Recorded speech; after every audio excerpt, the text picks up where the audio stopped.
On October 31, 2019, North Korea fired 2 large projectiles into the Sea of Japan.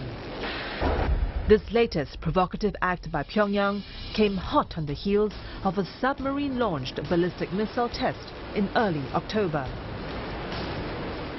I would say that every test marks a development, marks an improvement in North Korea's arsenal. There are some milestone tests. I think that being able to launch a missile from a submarine or any place offshore means it's much harder to track. The missile tests were conducted amid a deadlock in denuclearization talks between Pyongyang and Washington. The Hanoi summit in February ended abruptly with no deal. The working levels talks in Stockholm broke down after the North walked out of the negotiations. And North Korea has recently upped the ante by restarting his country's provocative missile launches, almost 20 tests between May and October this year. The latest test in October, launched most likely from a submarine, shows an increasingly advanced and dangerous trajectory of North Korea's missile capabilities. Some experts say this was a game changer. But more ominously, does this game change mean that hopes for a deal are diminishing?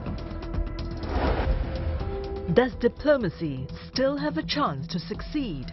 And can the world afford to live with the reality of a nuclear-armed North Korea?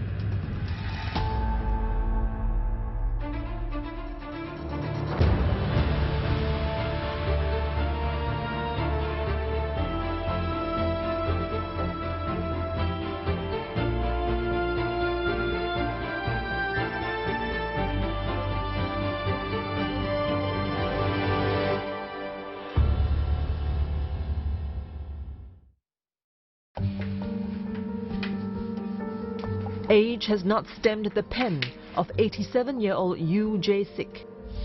He's spending most of his twilight years reading and writing. But not just any writing. He now puts down his experiences fighting in the 3-year Korean War in a memoir. He says he doesn't have much time left. Many of his fellow army comrades have died. The others are suffering from diminished memories due to old age. The old soldier wants to keep a record of his life experiences so that future generations can learn about the sacrifices of those who fought valiantly in defense of the country.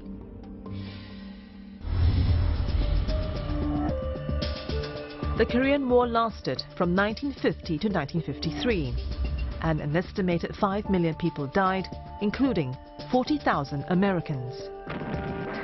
There was no official peace treaty, so technically, the 2 Koreas are still at war. But until today, you still can't quite understand why soldiers from both the North and South had to kill each other when they all came from the same stock, spoke the same language, and shared everything in common, including blood ties. 같은 민족으로서 같은 말을 쓰고 같은 풍습이 같은 사람들이 총을 가지고서 겨눈다고 했을 적에 마음속으로는 참 안 됐다. 같은 동족끼리 이렇게 해서야 되겠는가 하는데 이 사람들은 막무가내로 쳐내려와서 우리 있는 데를 점령을 하다 해버리니까 우리는 꼼짝없이 당하게끔 돼버렸던 거예요. 안타까웠습니다. But even today, 66 years after the war, Mr. Yoo keeps close tabs on developments pertaining to North and South relations, as well as the role of the US in trying to bring about peace in the region. He's particularly unhappy that the current denuclearization talks between the US and North Korea have gone nowhere, despite 2 high-profile summits in Singapore in June 2018 and Hanoi in February. And the war veteran puts the blame squarely on the North Korean leader. He feels that Kim Jong Un is expecting too many concessions, but offering very little in return. 우리나라 사람들이 잘 될 기미는 하나도 생각을 안 하고 또 트럼프가 또 김정은한테 쏟고 있구나. 그런데 그대로 그게 액면 그대로 맞아 떨어졌습니다. 그냥 쏟고 쏟겨서 왔다가 쏟겨서 간 겁니다. Many observers believe that in spite of the flurry of diplomatic efforts by the two sides, they have not achieved anything concrete, not even an agreement on the definition of denuclearization. The funny thing is, after this almost 2 years of talks between North and South Korea and the U.S. and DPRK, and including the several rounds of summits between two leaders, they even cannot agree on the definition of denuclearization. This is the result of persistent North Korean deception strategy.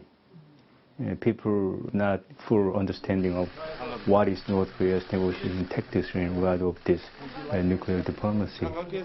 And we use the same terminology, denuclearization, but what we are saying, the content of denuclearization in South Korea and the United States is entirely different from what North Koreans say. We believe North Korea denuclearization means dismantlement of North Korea's nuclear program. That's it, period. But North Korea used this term denuclearization as a way to reduce American influence in this region. Donald Trump going first to Singapore and then to Hanoi for summit meetings, that was unusual. And even for those of us who had decades of experience negotiating and found this odd and unusual, we're still hopeful. I mean, no matter what one may think of the President of the United States, one can't help but root for a successful negotiation with North Korea to end this threat.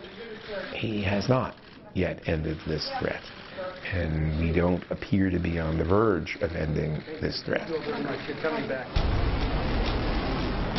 After the failure of nuclear talks in Hanoi, an attempt was made by both the US and North Korea to hold working-level talks in Sweden. But this too broke down prematurely when the North Korean delegation walked out of the talks. The US described the talks in Stockholm as good discussions. North Korean diplomats called them sickening. Since then, the level of tensions in the region has been rising, following a series of missile launches by North Korea. This year alone, North Korea conducted close to 20 missile tests, which is quite a lot. And what is alarming is that at least 5 of these tests were using advanced missile technology, like what is called KN-23, which is a missile system that can avoid missile defense, and also submarine-launched ballistic missiles. The technology is designed to be used for submarines, which is also very dangerous if you consider that North Korean subs can travel probably not across the Pacific, but very far in the western part of the Pacific, which can pose serious threats not only to Japan but also to Guam.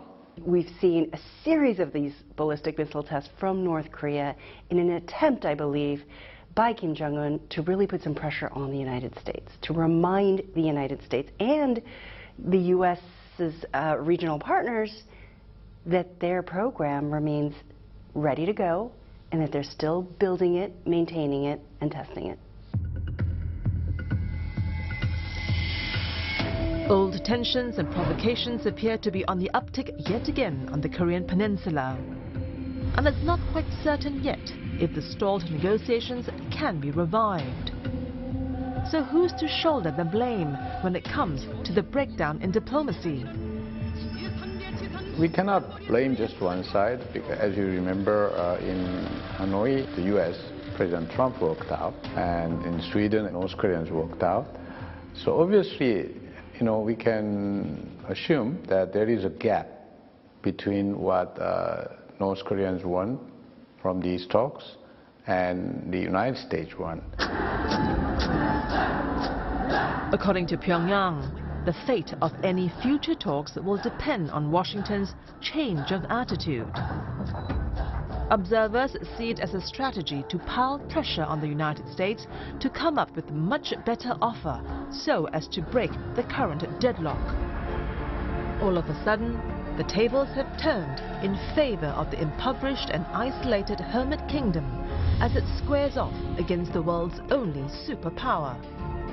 Such bold attitudes toward the only superpower in the world, I think, comes from his confidence as a nuclear weapon power.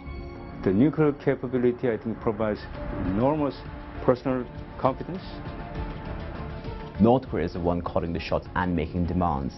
But if you see, they have nothing to lose. They are fairly impoverished. They don't have much of a global trade. Their economy is not so big. They don't have much to lose, but they have the nuclear weapons which can destroy a lot of other countries' assets.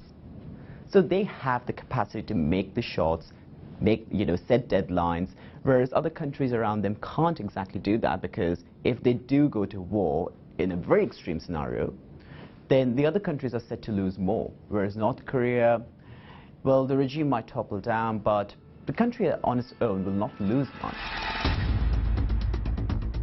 Among others, Kim Jong Un has demanded that the US drops its hostile policy towards North Korea. He also wants the crippling sanctions on his country to be lifted in exchange for the progressive dismantling of the North's nuclear program. On the other hand, the US will agree to remove the sanctions only when the North gives up its nuclear weapons program. They haven't said a lot of things with clarity, but the bottom line is they want some exemptions or relaxation of sanctions in return for some of the actions they took last year by dismantling a few nuclear or missile sites. They just want some relaxation in sanctions. The US does not believe in that idea. So it's again a conflict of ideas about how to achieve the end goal of denuclearization. As a battle-seasoned war veteran, Mr. Yu isn't hopeful that the impasse between the polarized expectations of North Korea and the US and her allies, South Korea and Japan, can be resolved. 딱 저거 해놨으니까 트럼프도 이제 마음대로 못해요. 근데 이제 핵 보유국으로 등재가 되게끔 해달라고 저 김정은이는 그렇게 그 뻗대는 거니까 아마 그렇게 되지 않겠는가 이렇게 보고 있습니다.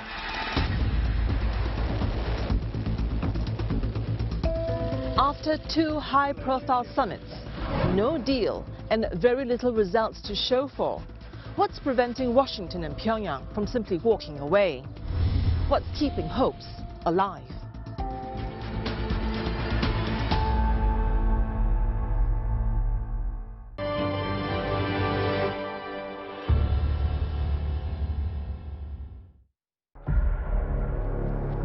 (2017). It was the year of heightened tensions between North Korea and the United States. That year, Pyongyang conducted the country's 6th nuclear test with the Hwasong-12. It was an intercontinental ballistic missile with an estimated range of 4,500 kilometers.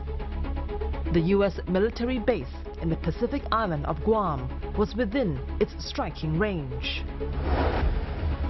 What followed was fiery rhetoric between Kim Jong Un and Donald Trump. The US president threatened fire and fury, as well as the total destruction of North Korea. He also called Kim Jong Un the Rocket Man. In turn, Kim Jong Un reminded the US that he has a nuclear launch button on his table as he deliberated over a missile attack on the US island of Guam in the Pacific. Kim also returned the name-calling favor by describing Trump as President evil and mentally deranged. They talk about the fire and fury kind of thing, the turning Seoul into a sea of fire. all kinds of language which is hyperbolic, which is incredibly aggressive and threatening. That's unusual. That just goes to rhetoric. But beyond the bluster, Kim Jong Un strategically took advantage of Donald Trump's brinkmanship and political rhetoric to strengthen his hand.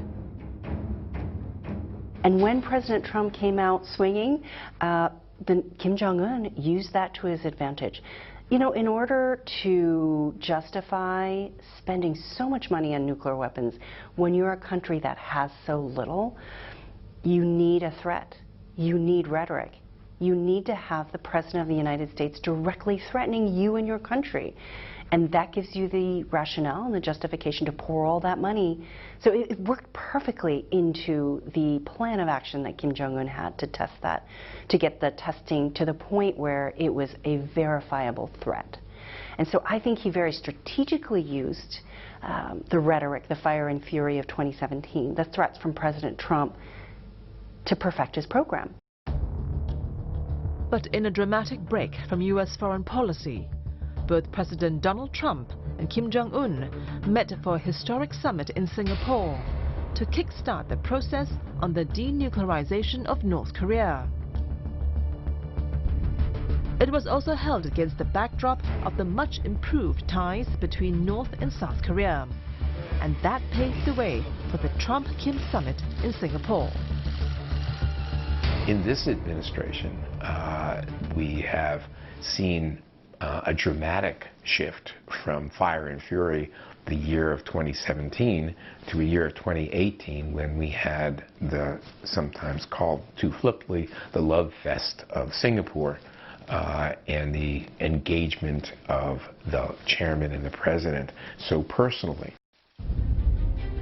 Despite the blossoming of the so-called bromance between Trump and Kim and the conciliatory tone after months of belligerent rhetoric by both sides, no substantive gains were made at the Singapore summit. The same was true for the February summit held in Hanoi.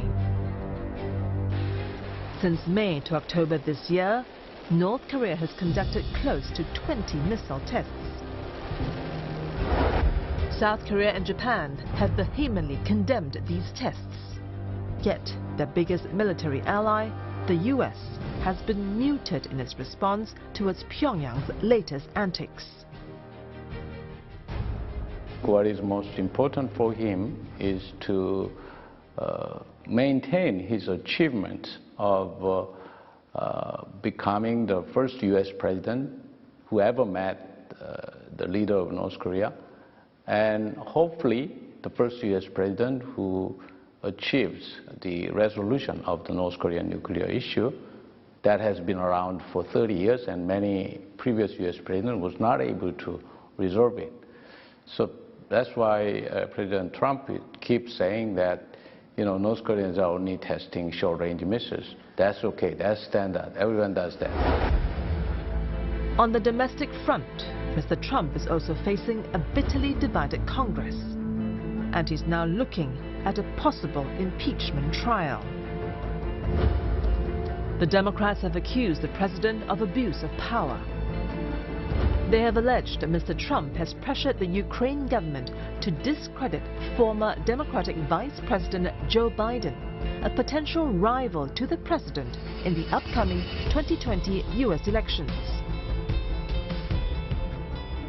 It could be problematic because, yes, Kim Jong Un has good relations with Trump, or so they claim, but pushing Donald Trump too far might just backfire too. Because Donald Trump, yes, you're right, in a very vulnerable position. The US-China trade war has also been dragging since June 2018. Despite numerous rounds of negotiations, no trade deal is in sight. And with the November 2020 US presidential elections very much on his mind, Mr. Trump will need to show political victories to help boost his re-election bid.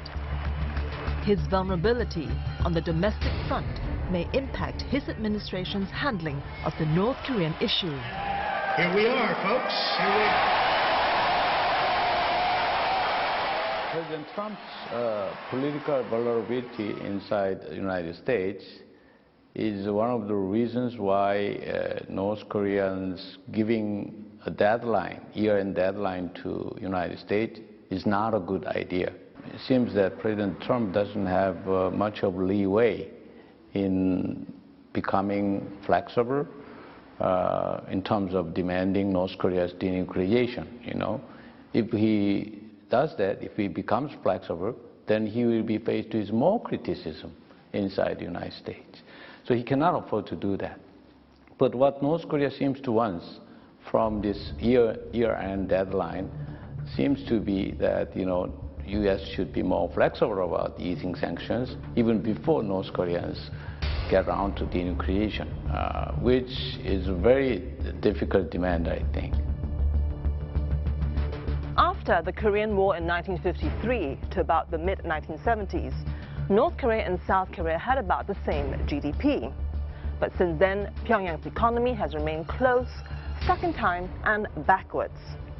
Today, North Korea's GDP per capita is $1,300 compared to South Korea's $30,000. So how is North Korea able to afford its growing military and nuclear program? 일단은 양식이 많지 않다는 건 농사가 잘 안 돼서 이렇게 나눠주는 양식이 적으니까 그걸로 먹기 힘들고, 그리고 또 돈이 없으니까 사 먹을 수가 없잖아요. 제가 그때 농장에 딱 1년 일했을 때 150, 북한도 그때 당시 150원이면 진짜 엄청 작은 돈이거든요.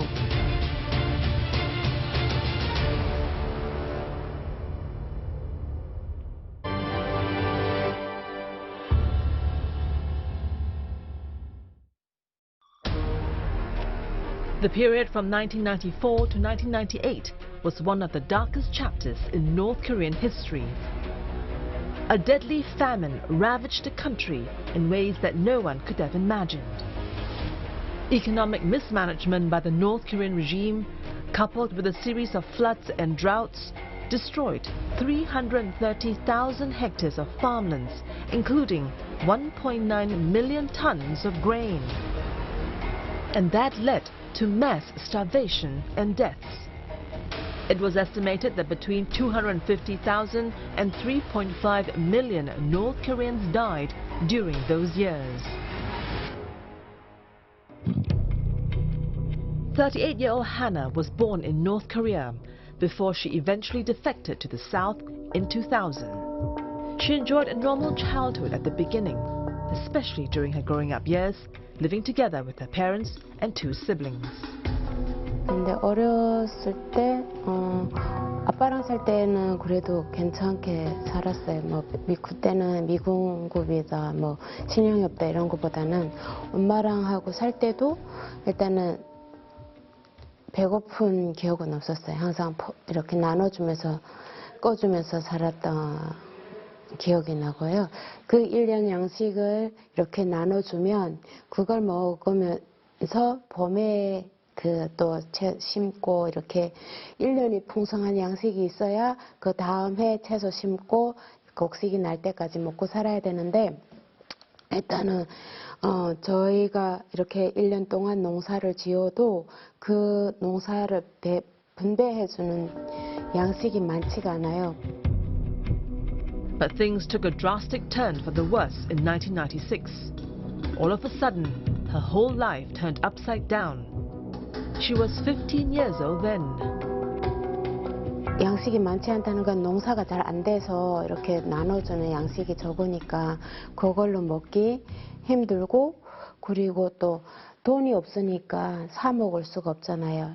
제가 그때 농장에 딱 1년 일했을 때 150, 북한도 그때 당시 150원이면 진짜 엄청 작은 돈이거든요.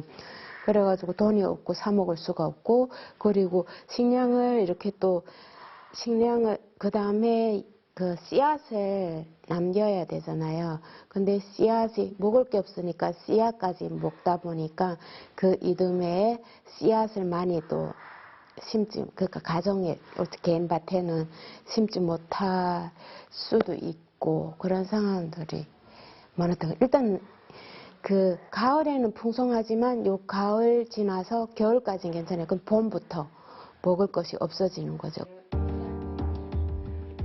Hannah requested not to reveal her identity for fear of jeopardizing the safety of her two siblings. While she managed to escape to the south, her brother and sister were not so lucky. Both of them are still in North Korea.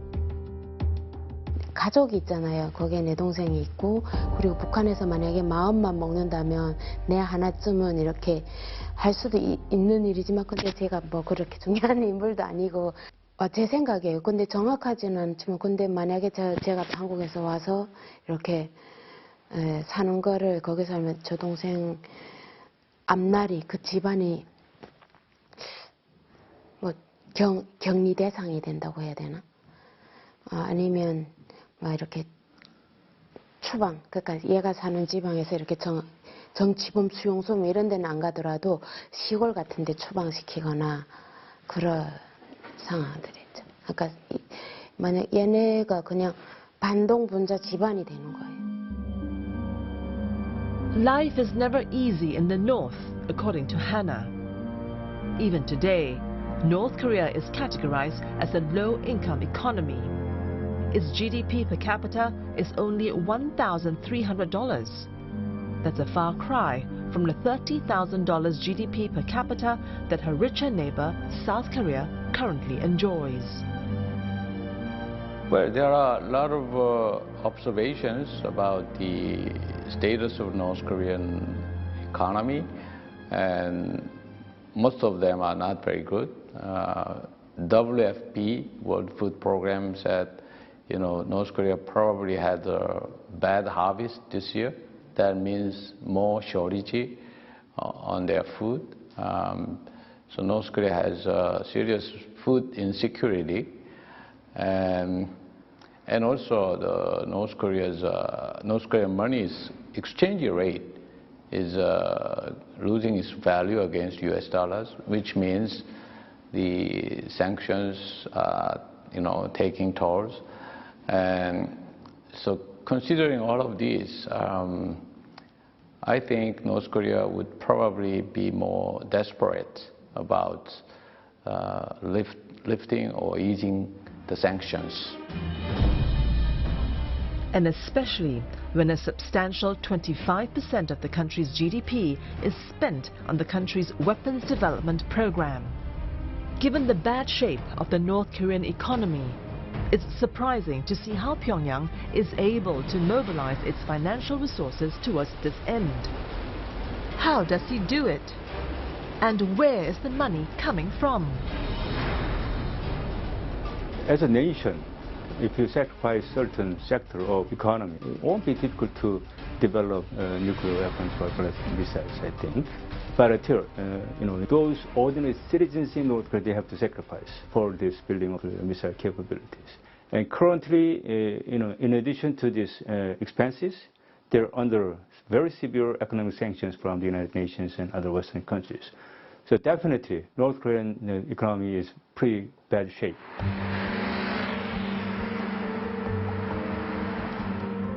"35-year-old Ken Yom used to serve in the North Korean army. On a cold night in November 2010, he escaped from North Korea by swimming across the sea border with South Korea in inky, icy waters. At that time it's winter time, so I have to swim. But you know, it's my hometown is northern part of North Korea, which means very cold. At that time it's November. His most vivid memory of life in Pyongyang was the famine of 1994. He was so hungry that he started to hallucinate while in school. You know, it's if you're really hungry, you can see the many delicious food on the floor. So yeah, during the lecture, I sometimes see it. I sometimes saw some delicious food on the whiteboard. So yeah, that's the hungry life. Extreme hunger had also reached a breaking point for some. They were compelled to steal out of desperation in order to survive.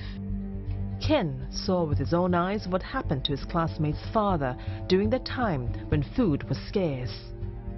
One of my classmates' fathers was executed because of his father accused. He sold copper. Copper. Do you know copper? So he sold the copper to buy the food. But the copper is not just normal copper. It's copper like electricity line. He cut the electricity line and sold them. But North Korean government accused him to treason to the North Korean government. So that's why he was executed. It was really shock to me. Yeah, that's the most dark moment when I was children. Ken joined the North Korean army in the hope that his family would no longer be hungry again. He was led to believe that being in the army would give him greater recognition from the government, a special privilege that could offer him sufficient welfare and security benefits. But he was dead wrong. Most of the North Korean soldiers are always hungry. Yeah, even though North Korean government always talking to the we are the number one is the army, but North Korean soldier is always hungry. That is why many North Korean soldiers were starvation, their malnutrition, and their died. Many soldiers died because of malnutrition. They have guaranteed 3 meals a day, but each meal is very small. They have to provide us 715 grams of rice per day. But in reality, 400 grams and sometimes 300 grams, because of some high-ranking officer took those rice to sell them to make money. And meat I could eat maybe 3rd time per year. Yeah, that's it. Yeah. That's why the soldiers were always hungry. Kim Jong Un is well aware of the state of his country's economy to the extent that he can't afford to allow the country to slide deeper into turmoil. Since he came into power in 2011, there have been signs that he's been trying desperately to improve the situation, even while the country is under the crushing economic sanctions. Kim Jong is also keen to open up the economy. He is so far only doing it through backdoor channels, through trade with China. So trade with China has also picked up in recent months compared to what the situation was last year, when China was also actively enforcing the sanctions. So, for instance, private market enterprises are completely banned. But if you see some reports, if you see some documentaries, you will find evidence that yes, they have been tolerated. So they aren't being actively pursued, they aren't being actively penalized. But if you try to smuggle in goods and sell them in a black market rate in certain cities, of North Korea, that's slightly different. So tolerating itself is the first step that yes, he's not completely outright jailing them. But today, ensuring economic survival will not only be his sole motive. Having developed his nuclear arsenal, he now wants to improve and expand the economy to help secure his regime. Survival is not enough for North Korea. It might have been enough in the past, but not anymore. So it's a matter of time, in my opinion. North Korean people cannot just live with survival. They need to change as well. They need a better life. So I think even the North Korean leader realizes that. So that's why he's very eager to talk to the United States and have these sanctions lifted. Kim Jong Un's nuclear weapons are his insurance to keep the Kim family in power. But perhaps there can be other guarantees, such as a transformation to a prosperous economy with true popular support, instead of the shock and awe tactics of military strength. So if Kim Jong Un's ultimate goal is the survival and security guarantee of his regime, what can the United States offer in terms of reassurance in return for North Korea's denuclearization?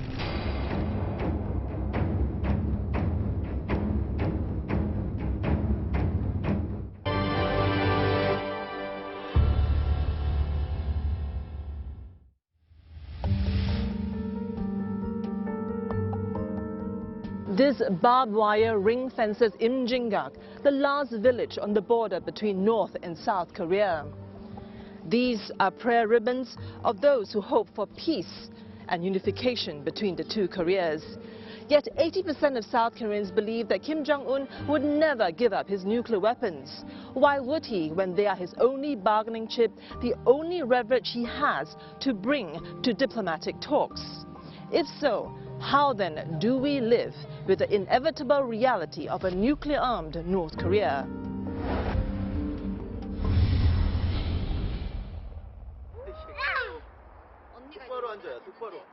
Lee Hae-ju and Park Ji-yeon were born in post-war South Korea.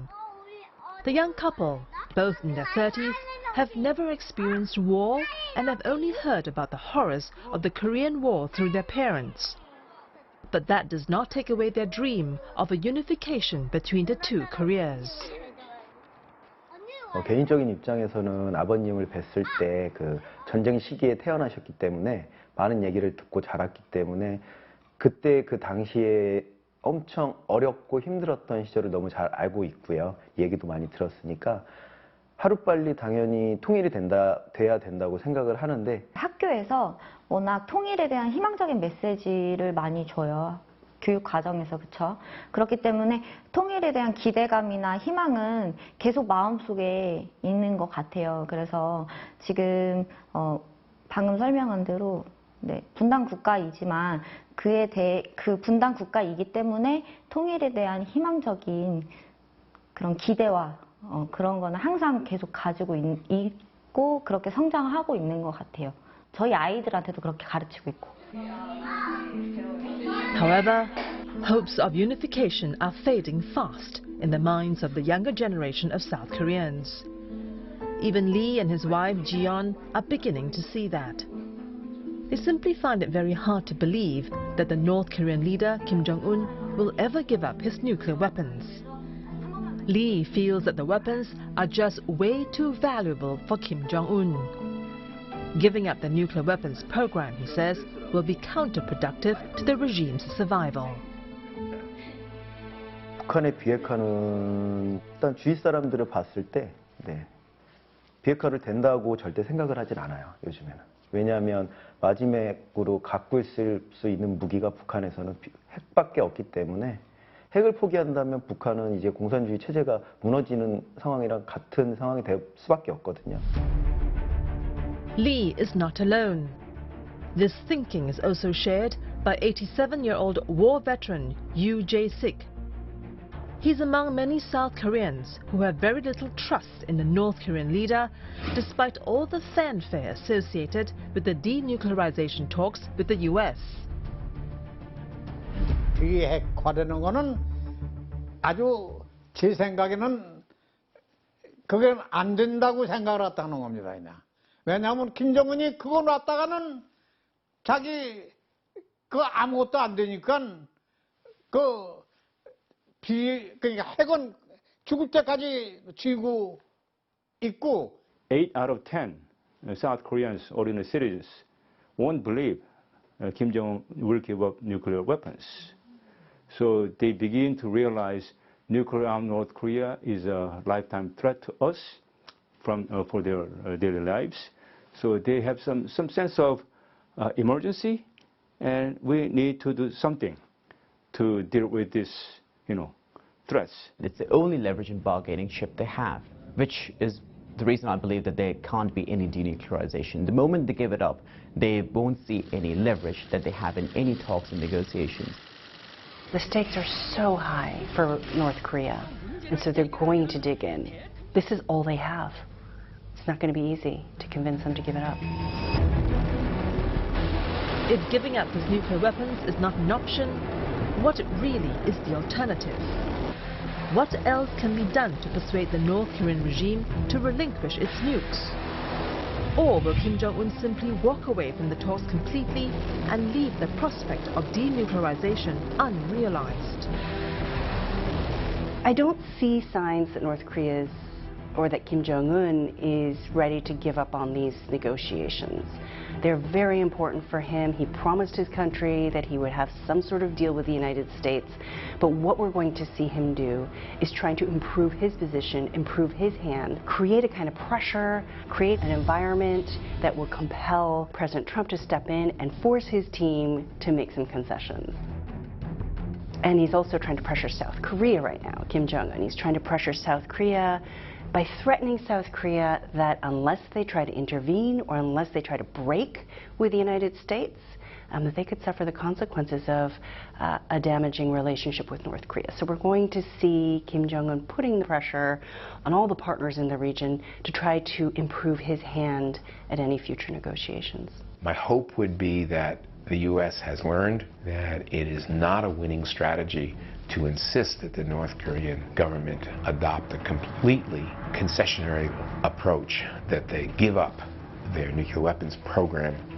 They're looking for action, as they sometimes call it, or reciprocal moves. Things that are of substance with respect to the North Korean nuclear program, such as a freeze on activity at Yongbyon and maybe a complete fissile material production freeze, so it would include uranium enrichment, the gas centrifuge program, as well as plutonium separation, and that would be matched by an agreement to lift sanctions, that particularly those that impact the ability of South Korea to engage economically with North Korea. They wouldn't be the ultimate settlement. They wouldn't be the denuclearization that we are looking for happening in one fell swoop. That's not going to happen, I don't think. It will take some time. But my relationship with Kim Jong Un is a good one. Time is a luxury that President Trump does not have as he nears the end of his presidential term. In his recent tweet, Trump has called on Kim Jong Un to act quickly to reach a deal amid the stalled negotiations. Will the world have to come to grips with an inevitable reality of a nuclear-armed North Korea should diplomacy fail? And will that make the region a more dangerous place?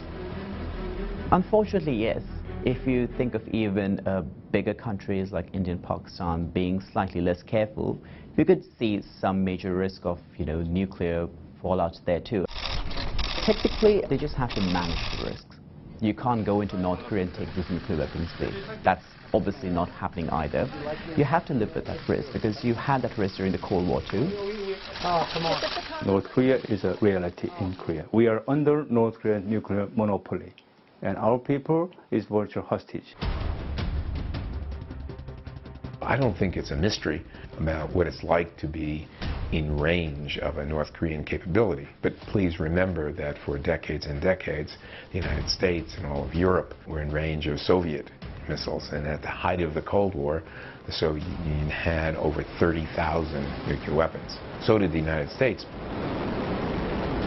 I don't want to diminish the significance of North Korean nuclear weapons, but I want to remind anyone who's listening that we have been dealing with the threat posed by nuclear weapons for many decades, for 75 years or so. It's a situation which we should not be relaxed about. Accidents can happen, miscalculations can happen, unauthorized launches can happen, deterrence can fail. So this is not a situation we should accept, and policy should continue to be aimed at reducing that threat. The US and South Korea have put up joint military air exercises later this month as a goodwill gesture to help save the nuclear talks and give diplomacy as well as peace a chance to succeed. The decision came following strong pressure from North Korea against the planned military exercises. It also issued a warning to the US that it's running out of patience with diplomacy and Washington's inflexibility over its denuclearization demands. With the deadline for restarting the nuclear talks looming, Will both sides finally return to the negotiating table and reach a nuclear deal? Or will the series of missile tests by Pyongyang signal the end of diplomacy, leading to conflict escalation? Only time will tell.